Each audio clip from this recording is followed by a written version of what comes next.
Hey guys, and welcome back to another video. So this video is going to be a mid to high level money making guide, and all these methods in this video, they're actually really great money. You can make over 5 mil per hour on each of these methods that I will be showing you. They're especially good right now because of the impact of archaeology and also double XP weekend. The prices on all of these money making methods, they're a bit higher than normal. So they should probably go down a little bit over some time, but right now they are exceptionally good. And before I start the video, make sure you hit the subscribe button if you are looking for more RuneScape 3 content. And anyway, let's begin the video. I hope you guys enjoy. So starting with the first method, it is killing the Armadillo boss in the God Wars Dungeon 1. Currently, the prices on a lot of the unique drops have increased a lot, so you can make around 5 to 7 mil per hour right now, which is really great for a pretty easy boss. So now looking at some requirements and recommendations. So first, level 70 range is the only actual requirement. Also Troll Stronghold, so you can unlock the God Wars Dungeon 1. Now, you will also want at least tier 70 plus ranged gear. As you can see, the ranged gear that I'm using Anima Core of Zamorak, which is tier 80, but it doesn't cost too much. Only 40 mil for the helm, the body, and the legs. And then I also have the Noxious Longbow, which of course is 140 mil, so that is pretty expensive, but you could downgrade and use even glaives from God Wars Dungeon 2. Those would be pretty good. They're tier 85, and they aren't too expensive. And then I also have Armadillo gloves and boots. These are pretty cheap as well, and you can upgrade if you want. And then Luck of the Dwarves is helpful here. Just gives you a little bit extra luck on the drops. So that's basically it for the gear. As you can see, I'm bringing an holy overload. So if you do have overloads, definitely bring them. Prayer potions are really important. You will want to have curses. That will make this a lot easier. So if you do have 96 prayer and also curses unlocked, definitely use those. If not, you can just use your protect from range spell. That will be pretty useful here as well. And then also just fill your inventory with some food. Make sure you bring magic note paper because they do drop a few potions, which you will want to note. And then also winter storage scrolls if you have a yak. That way you can just send all the extra items straight to your bank, including the unique drops. If you don't have this though, that is fine. You can just use magic note paper instead. So now let's just take a quick look at the unique drops. There's also the Armadillo Hilt, which isn't listed here, which is worth around 3 mil. But all these drops, they do have a pretty decent drop rate, 1 in 384, and the prices on them, they're really high right now, especially for the chestplate and chain skirt because you can augment those. And the reason why these prices are so high is for the invention components. When archaeology was released, they actually put an extra tier on a lot of different perks, so that is why the prices for all these items are a lot higher than normal. And since there are so many different uniques, you should expect to get at least one every trip, one in every about 64 kills or so. And you can kill around 50 to 60 per hour. So you should get a lot of uniques doing this, nearly one every hour, which will make your profit really great. Now, the first thing you need to do before fighting Kree'arra is get the kill count. Then you can enter the encounter. Now, the best thing to do, as you can see, I'm standing in the corner. That is because Kree'arra has a special attack which will push you further back. So if you just stand in a corner, that special attack won't actually affect you. So it is best to just camp in one of these corners so that that special attack is pretty much useless. And that is basically it for all of the special mechanics for Kree'arra.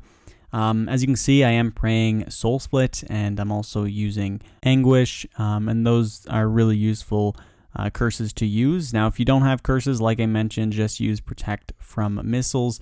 That way you won't take as much damage. You will, however, need more food, so if you don't have Soul Split, definitely make sure you bring a Beast of Burden and some extra food because you will be taking a lot of extra damage. And of course, if you have Enhanced Excalibur, this is a really useful item as well. Because it will save you a bit of food and it'll also up your defense every little bit if you don't want to use overloads or you don't have them. The last thing that I want to mention before we go look at loot from 1 hour is that you should make sure that you don't bring super high level gear. So don't bring like Serenic armor because it degrades. It's not really worth it for this boss. It is a pretty easy boss, so just bring some mid-level gear. You don't need everything all perked out and all that, because that will increase your costs and it will hurt your profit a little bit, because it is pretty easy to kill this boss anyway, and you don't really need that stuff.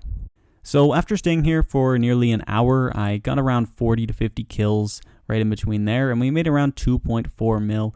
We didn't get a unique drop, so you can see that if you do get a unique drop in that trip, it will really increase your profit per hour. The prices on all the uniques are at least 2 to 3 mil, up to even 8 mil. So you can see that your GP per hour is just mostly dependent on that unique drop. But even if you don't get one, you do make some pretty decent money because of the potions. They're worth a lot. Also, the crushed nests and the herbs, they're pretty solid as well. So it is a pretty consistent moneymaker. You should at least make 2 mil per hour if you don't get a unique. But on average, you should get a unique every 1 or 2 trips. Now, moving on to the next method, this is going to be harvesting energy, and you can make 5 to 11 mil per hour. There is a pretty big gap there, and I will show you guys why. So, starting with some requirements, you will need a high divination level. As you can see on the table down below, it does depend on your divination level as to which energy you can gather, and a lot of them are worth a lot of money. So even if you have level 20 divination, you can do bright energy, and you'll still make around 4.5 mil per hour. The next requirement, you will really want to bring Nightmare Muspa pouches. These are super useful when gathering energy. Also, the Enrichment Aura will boost your GP per hour. Divination Cape as well. And then this is where you will make the most money. So you will need 98 archaeology for this, and it's for the Divine Conversion Relic. Now what this relic does, it will automatically convert all of the memories in your inventory to the energy whenever you go to convert it. So it will save a lot of time. It'll actually make you gather twice as much energy per hour, which of course will double your GP per hour. So if you do have this relic and 98 archaeology, then you will be making absolute bank doing this method. So now let's quickly look at how you can obtain the Divine Conversion Relic. So first, you're going to want to decipher the theoretical blueprints at the Howl's Floating Workshop, and this is at the Stormguard Citadel. You're going to want to learn how to manufacture the Golem Framework. Now, to create the Golem Framework, you will need these parts. For some of these components, you will need to disassemble some artifacts to get them. So, for example, the historic components, you will need a few artifacts in order to get those. And then basically that's all the components you will need to make the Golem's Framework. Now moving on to step number 3, you will need to enter a Guthixian cache with the Golem Framework in your inventory, pick up a large memory, and use Transfer Personality option on the Golem Framework to create the Grace Framework. Now once you get this, then you can use it on the monolith in the Archaeology Guild, and then you'll be able to access the Divine Conversion Relic. So it is a pretty long process to get this relic, but it is really, really useful. So unfortunately, I don't have 98 archaeology yet, so I can't use this relic. But basically what it does, as you can see, I'm standing here converting all my memories into energy. What this relic does, it will automatically convert all of them instantly. So you can see that it will save you so much time, because half the time you spend is converting those memories. So if you guys do have 98 archaeology already, I would highly suggest you guys go get this relic if you're looking to do this money making method, because it will double your GP per hour. And if you saw on the table earlier that you can make 11.6 mil per hour if you do have this relic, if you're doing it at incandescent energy. Now if you don't have this relic, it is fine. You still can make a ton of money off of harvesting energy, because it's in high demand right now because of all these kind of porters that people want for archaeology. So if you don't have the relic, you can still make at least 5 mil per hour doing this. Even at low divination levels, you can do this. So it is pretty amazing right now, the money that you can make from it. Definitely a really great method that you guys should try out.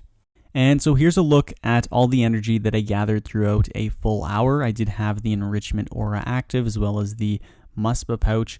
So you can see that I gathered 9,000 incandescent energy in this hour, and at the current Grand Exchange price of 654, that's nearly 6 mil in the 1 hour. And as I mentioned, it will double if you do have this relic.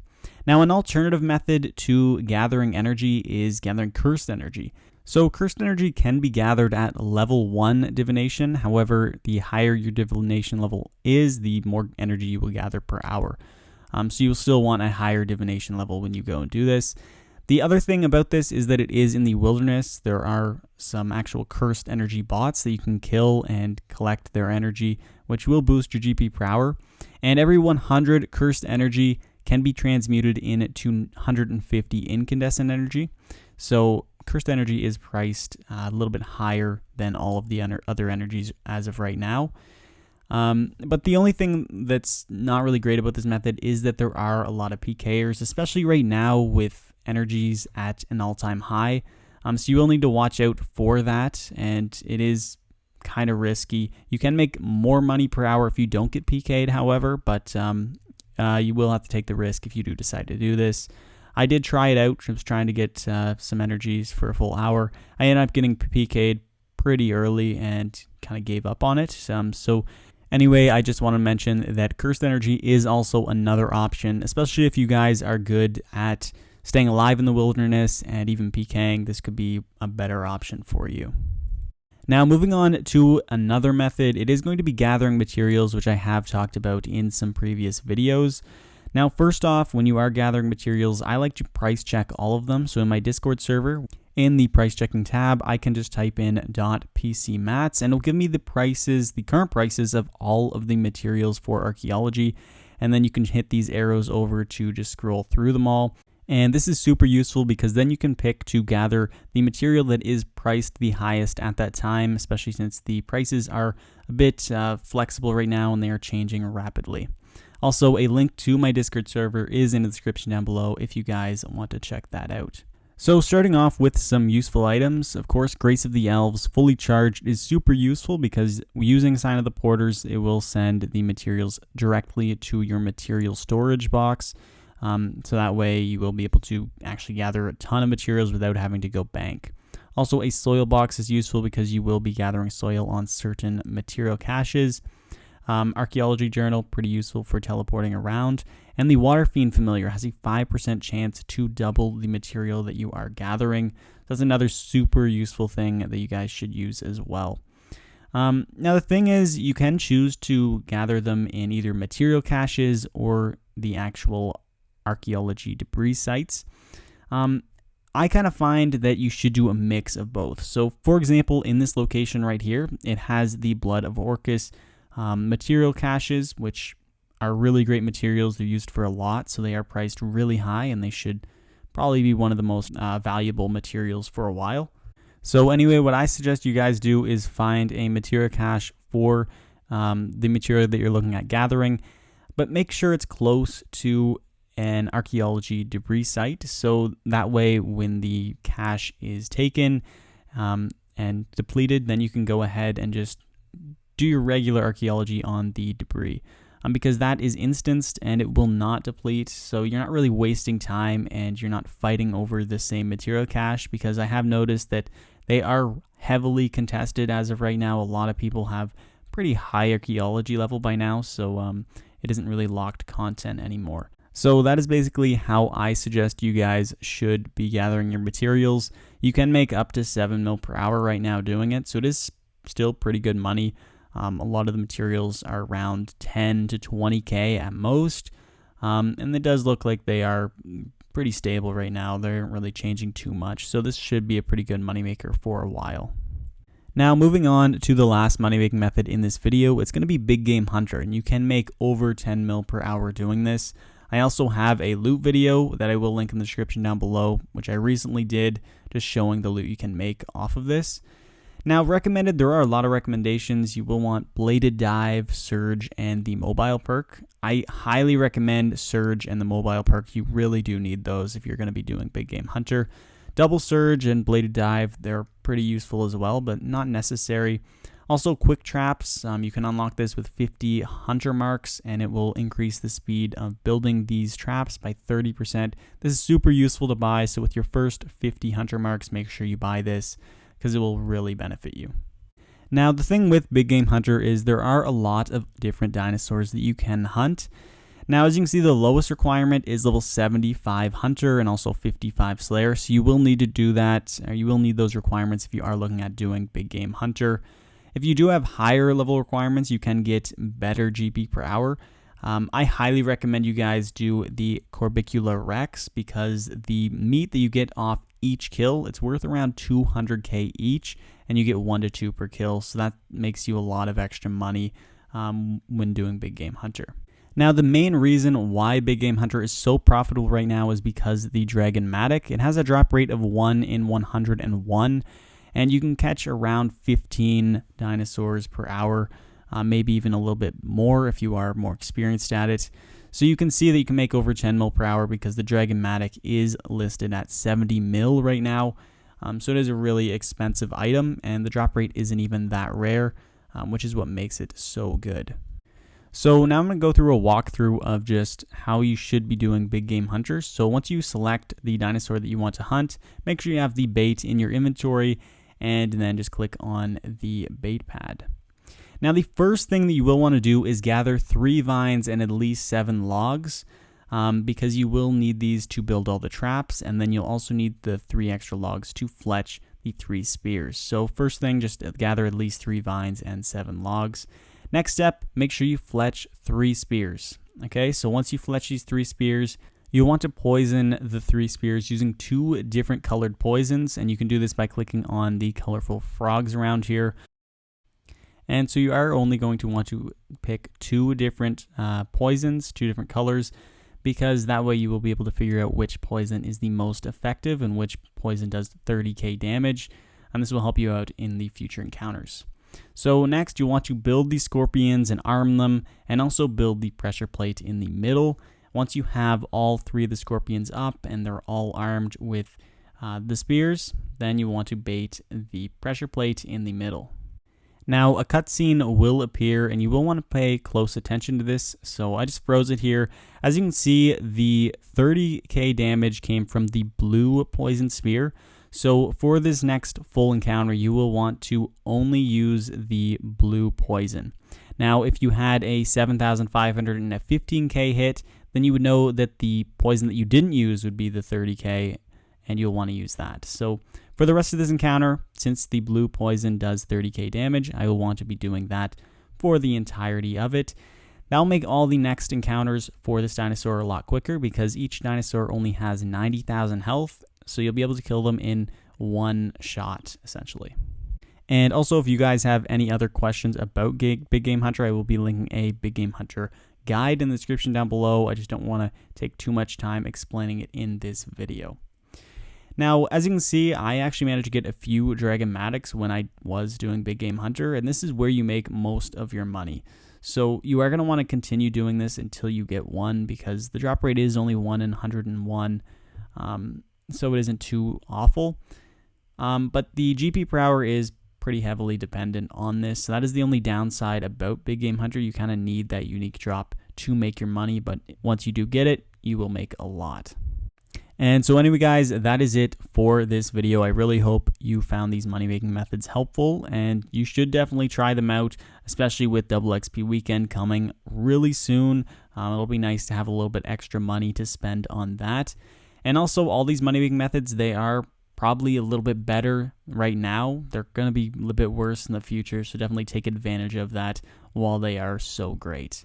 And anyway, guys, thank you so much for watching. I really hope you did enjoy this video, and if you did, hit that thumbs up button and subscribe for more RuneScape 3 content.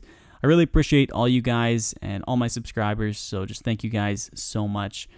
We are over 10k, which is really awesome. Anyway, guys, thanks for watching. I'll see you in the next one. Peace.